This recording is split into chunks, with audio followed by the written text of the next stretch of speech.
when the Beast says that to Professor Xavier, he says, I don't agree with that. I don't think that there is some tide that is immutable and unchangeable in terms of the events that happen. Because I think fate is not destined. I don't remember the exact words. Maybe he didn't say this. In my head, he did at least. So for right now, he did say it. I don't think fate is unchangeable. I think we can all change our destiny. So basically, he's saying, shut up, it's wrong. But so what he's saying is, I don't believe, what Beast said sounded brilliant, intelligent.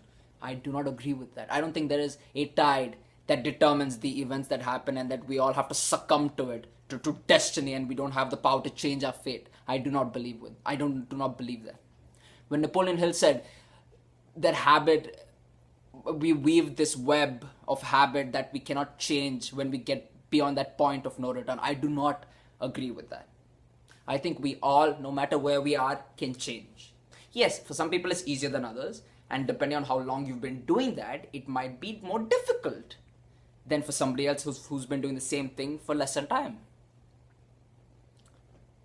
But just because it's more difficult, it does not mean it's impossible.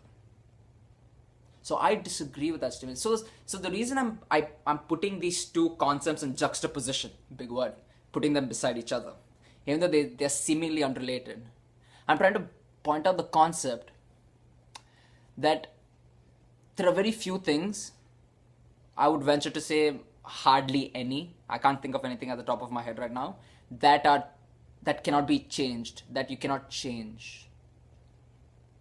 So, just because something sounds intelligent and it's put forth in an extremely brilliant way to convey the message, the false message that it cannot be changed in terms of the tide of affairs, the tide of events where you cannot create enough of a ripple to change it, or that you weave this web of habit that you cannot change. I don't think so. I think you can change. I don't think anything is set in stone, and I don't think anything can be practiced to the point where you cannot change it.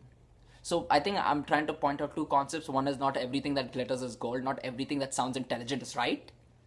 And two, you can always change. Everything can always be changed. It just depends on you. It depends on how willing you are to work at it.